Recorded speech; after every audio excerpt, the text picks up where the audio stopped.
Assalamualaikum warahmatullahi wabarakatuh. Di segmen AE kali ini kita mau ngintip cara pemijahan ikan baung.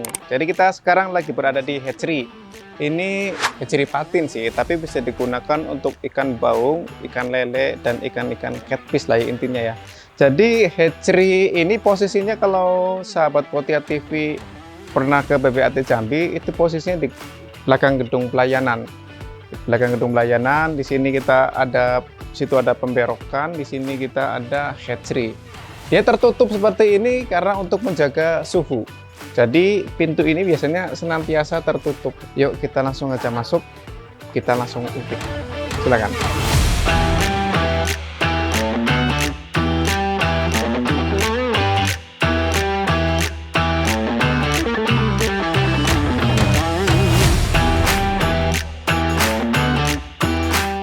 Assalamualaikum Pak Janu. Waalaikumsalam. Oh ya, Siap. Pak Firman, gimana kabarnya? Alhamdulillah. Pak Siap, Janu. siap. Biasa Pak Janu, kita lagi pengen ngintip nih dapurnya BBAT Jambi, boleh kan? Siap, boleh. Iya. Padahal kan udah janjian ya, filmnya boleh kan gitu. Iya. Drama banget kita ya. Jadi Pak Janu, lele sudah, patin sudah. Siap. Jenis-jenis ikan catfish yang lain kayaknya yang belum tuh ikan baung.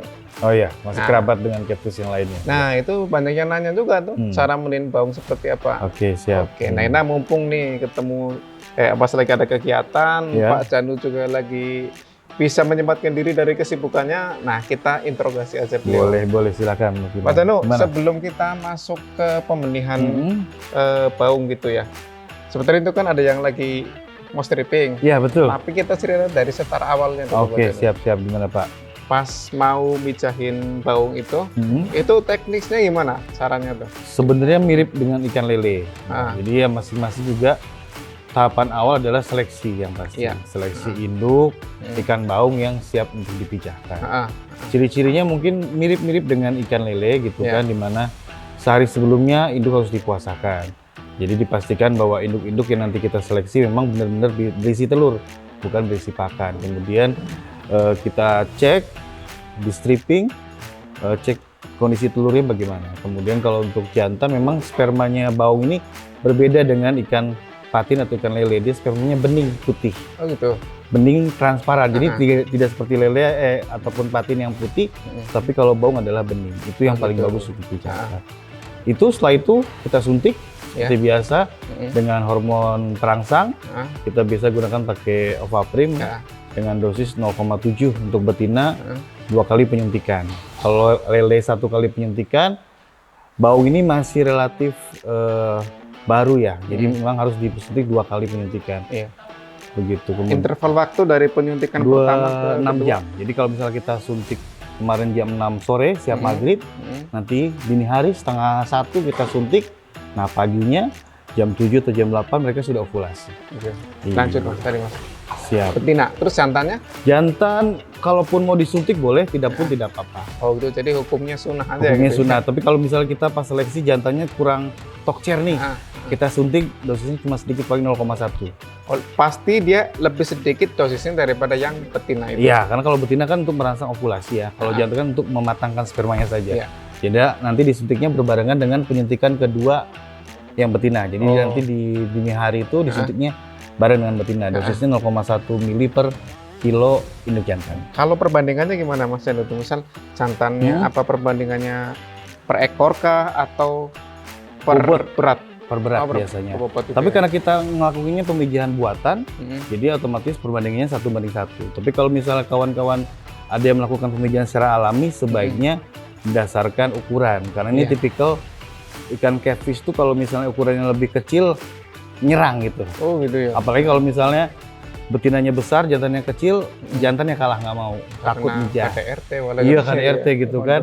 Betinanya nyerang jantan. Iya, Padahal sih karena betinanya nggak suka, kecil banget gitu kan. Iya. Nah, gitu. Feminis tuh. Iya kayak gitu. Baungnya. Gitu Pak Firman. Ya, Mas Janu, jadi tadi sudah nyampe ke tahap penyuntikan. Iya. Nah, setelah disuntik berapa jam kemudian baru bisa dicek telurnya? 6 jam. 6 6 jam sampai dengan 7 jam kita mulai cek ovulasi atau tidak. Setelah ovulasi kita siapkan peralatan untuk stripping. Iya. Seperti peralatan stripping biasanya ada NaCl, pembius Gitu. ikan, kemudian baskom dan alat untuk menampung telur dan segala macamnya. serta tray untuk tempat penempelan telur ya begitu. Iya. Kemudian- Ada ini khusus nggak Pak Janu? Apa trik khusus untuk syarat baskom itu bisa jadi? Baskom yang pasti harus kering. Harus kering. Kalaupun Kenapa, menggunakan plastik, cari plastik yang tidak kasar. Takutnya nanti pas telurnya masuk ke dalam baskom, ada yang kasar-kasar melukai telur, telurnya pecah ya tidak jadi menetas begitu. Yang Iya. penting permukaannya halus dan kering. Nah ini Iya. banyak yang nanya juga, kenapa sih harus kering? Kan justru kalau basah kan Iya. telurnya jatuh kan aman, nggak kepanasan atau Iya. apa. Ini gimana, Jadi Pak Janu? memang telur yang baru keluar dari ikan itu kan belum terbuahi Pak Firman. Jadi proses pembuahan itu biasanya apabila sel telur bertemu dengan sperma.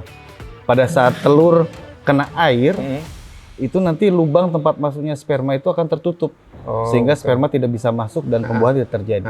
Makanya posisi baskomnya harus kering, Harus kering. supaya memang telur posisinya siap dibuahi. Iya. Nah, proses pembuahan akan terjadi pada saat telur dan sperma digabungkan, kemudian kita masukkan air, disitulah sperma berenang untuk membuahi telur. Oh, seperti Pada itu. saat sperma belum dikasih tapi sudah dikasih air, telur sudah terbuahi dan mati. Iya. Iya. Waduh, ternyata harus gitu ya. Ya, kita lihat ininya Pak Siap, Janu. silakan Apa nih. yang disebut ovulasi dan setelah itu apa nih Pak Janu? Iya.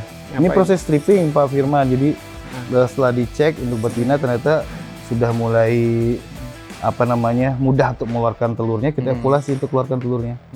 Nah ini induk betina sedang di stripping oleh Pak Catur sama Pak Elmas.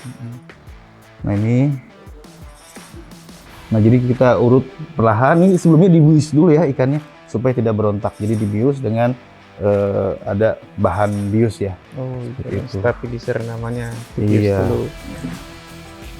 Ya, di stripping setelah keluar telurnya, ikannya di kemana ini tuh Pak? Ikannya disegarkan kembali. Sekarang ini, Pak. Kemudian kita siapkan induk jantannya untuk kita stripping untuk diambil spermanya. Oke. Iya. Pak Janu sekarang udah bisa di stripping ya, untuk jantan nggak dibedah lagi ya? Kalau untuk ikan sebenarnya di stripping bisa juga. Tapi untuk memastikan kemungkinan ikan itu terbuahi lebih banyak ya kita bedah. Dibedah gitu Tapi ya. karena baung ini ikannya sedikit jumlahnya gitu kan. Sayang Jadi ya. sayang kita coba dengan stripping dulu. Iya. Biasa. Sekarang Ini jantan. kita lihat induk jantan. Ya, di tisu dulu nih biar apa nih Pak Janu nih? Yang pasti biar kering dulu badannya, tidak ada air. Takutnya air nanti masuk ke dalam baskom. Nanti, Oh iya, yang tadi itu ya. Tunggu dulu ya Pak Elmas, biarkan dikeringkan dulu sama Pak Catur, benar-benar baru nanti Pak Elmas siap nampung spermanya, ya. Sperma ikan. Iya, sama ikan begitu. Kemudian biasanya kalau untuk jantan pada saat pertama kali stripping dikeluarkan dulu, karena dia lubang pengeluarannya gabung dengan urin ya, Oh gitu ya. dengan pipis. Jadi dikeluarkan dulu, baru setelahnya dimasukkan ke sini. Oh, ini yang membedakan pemijahan stripping jantan baung dengan misal ikan patin itu ya dikeluarin dulu itunya ya. Semua ikan lubangnya sama kayaknya. Untuk jantan tuh bergabung antara lubang kelamin sama lubang urinnya sama. Jadi emang harus dikeluarin dulu pertama kali. Itu yang keluar Biasanya pipis dulu. pipisnya dulu. Nah, baru kedua selanjutnya itu sperma. Iya.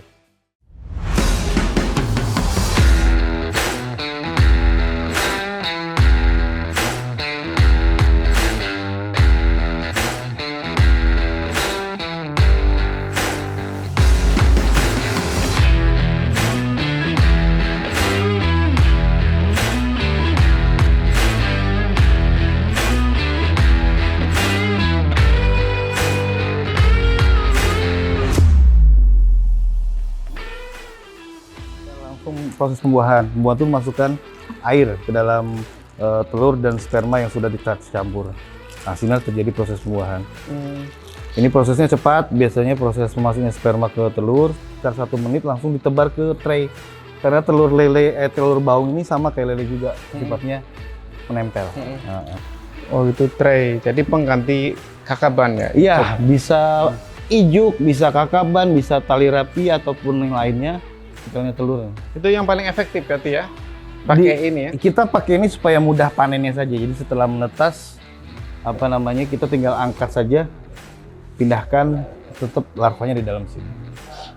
Berarti kita tempelkan di tray secara merata, Iya. kemudian di taruh di Akuarium. akuarium penetasan ini, dikasih aerasi. Iya.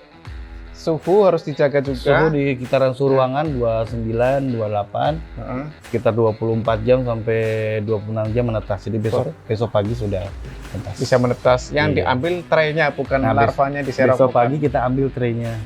Karena kalau resikonya, kalau kami milihnya seperti itu, karena resikonya kalau misalnya dipanen larvanya akan susah. Karena setelah menetas tuh larvanya masih di bawah ya, belum bisa berenang. Jadi kalau kita serok, takut lecet dan luka dan mati. Malah mati. Makanya kita ambil traynya. Traynya saja. Traynya itu yang berisi telur yang tidak terbuahi, telur yang tidak menetas, atau cangkang telurnya kita ambil. Kita angkat, kita bersihkan Untuk digunakan untuk digunakan selanjutnya. ibu ikan yang lain. Ibu ikan yang lain. Ya, setelah dari sini Pak Jano kan Iya. 24 kemudian. Nah, ini Pak Jano tadi pas nyampur pakai air Pak Jano. Ya, Ini kan pakai ini ya, pakai apakah ini air biasa, air PDAM, air Ruqyah atau air yang, apa nih Pak yang Jano? pasti air yang ber-pH normal. Ya.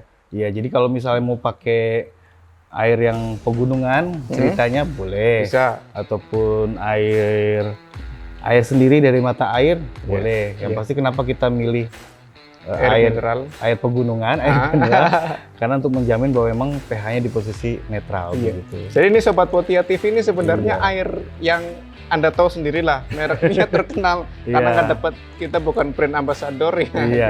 Kita nggak nampilin Ha-ha. mereknya. Tapi yang jelas dia kalau pengen aman bisa beli air mineral. Iya, pokoknya air yang ber-pH netral, Ah. normal gitu, di kisaran 7 Mm-mm. sampai 7,5 lah gitu. Jangan terlalu asam ataupun terlalu.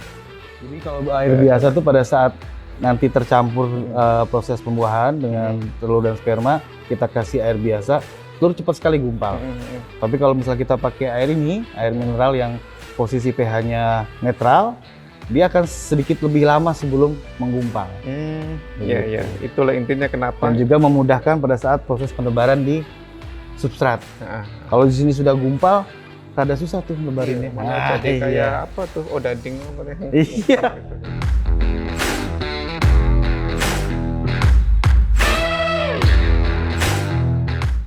Terus ini kan indoor ya Pak Janu Iya. ya. Kalau misalnya kita sahabat Potia nggak punya ruangan kayak gini nih, ini kan terkontrol banget panasnya. Bisa nggak di semi outdoor atau di outdoor gitu? Nggak perlu pakai ruangan gini. Terus pakai pak terpal aja micahinnya. Kalau itu bisa aja, cuma nanti relatif lebih lama proses penetasannya. Pada saat suhu ruangan dia sekitar 26 jam sudah menetas. Tapi pada suhu terlalu dingin ataupun ekstrim ya, antara siang dan malam, otomatis akan lebih lama proses penetasannya. Dan resiko telur gagal netas atau resiko telur mati akan lebih besar pada saat fluktuasi suhu yang ekstrim. Jadi kalaupun mau dalam ruangan boleh, tapi ditutup gitu kan, Iya, pakai terpal kayak dindingnya seperti itu. Seperti itu. Pakai terpal terus terlindung dari apa namanya air hujan atau materi Iya, secara langsung. Iya, Gitu ya. begitu. Ada juga teman-teman UPR banyak yang membuat apa namanya hatchery semi indoor di samping rumah gitu kan, dengan membuat dindingnya pakai terpal supaya menjaga suhu ruangannya tetap hangat. Ya. Tapi setelah sudah menetas sudah menjadi larva, kalaupun mau dipelihara di luar silakan. Oh itu bisa ya. Iya. Berarti sepanjang dia masih telur kita harus menjaga suhunya Ya, itu Pak suhunya Janu. relatif stabil, sama fluktuasi kondisi lingkungan juga aman bagi telur untuk menetas. Iya. Iya. Terus ini saya lihat Pak Janu di Apa sini tuh? kan ada pipa pembuangan nih. Terus Iya. nanti pas pemijahan apakah airnya pas pemijahan, pas penetasan telur itu airnya ngocor atau enggak Pak Janu? Nggak ngalir Pak. Enggak ngalir ya? Iya, jadi prosesnya dibiarkan air Heeh. tanpa ada aliran masuk selama 24 jam. Besok paginya setelah telur menetas, mulai diganti airnya. Karena biasanya telur yang tidak menetas akan busuk. Dan busuk itu akan menyebabkan telur air berbusa. Oh, siap. Iya. Oke. Jadi ini Pak Janun air permukaan yang keluar ya Pak Janun? Iya, air permukaan. Misal sahabat Potia nih kan untuk buat bak penetasan itu pakai ember-ember kayak gini Pak Janun, kayak netesin telur gurame bisa? Bisa. Asal pakai aerasi. Oh yang penting berarti di Iya. aerasi itu ya. aerasi dan juga jumlah telur yang ditebarnya ya. Nah, ya tadi Iya. makanya Pak Jano tuh Jangan terlalu idealnya banyak. berapa tuh Pak Jano kepadatannya? Kira-kira tuh? Kepadatan telur sebenarnya sih ini masih sifatnya tray ya. Ah, Kalau gurame kan minimal 1/4 permukaan ember. ah, Nah kalau di tray itu. ya kalau tray kan posisinya dia ke bawah ya. Ah, Jadi setidaknya kalau misalnya kami ya, ini gunakan tray ya. ukurannya 50 kali 40, Hmm. paling banyak 2 atau 3 tray begitu. Oh gitu. Dengan kondisi. Kenapa sedikit sekali? Ya karena setelah besok menetas, Ah, biasanya kondisi air akan cepat drop, Ya. air cepat berbusa. hmm. Semakin banyak telur ya semakin cepat air rusak atau air cepat berbusa. Begitu. Ternyata kucingnya seperti perlakuan air nggak ada lagi Pak Jano. Tidak ada, yang dikasih? pasti menjaga kondisi air di pH normal, pH di kisaran optimal juga buat ikan ya, sekitar 6,5 sampai 7,5 itu sudah yang optimal bagi ikan. Kemudian kecerahan tidak terlalu keruh begitu kan, suhu dijaga, suhu ruangan 29-28. Oh, 29-28. Iya. Baik, kita dari tim Potea TV, terima kasih Pak Jano Sama-sama ya. atas ilmunya, sharing-sharingnya. Siap. Ketemu lagi di video AI yang lain. Assalamualaikum warahmatullahi wabarakatuh. Waalaikumsalam warahmatullahi wabarakatuh. Ini kenapa bawa kunting terus ya?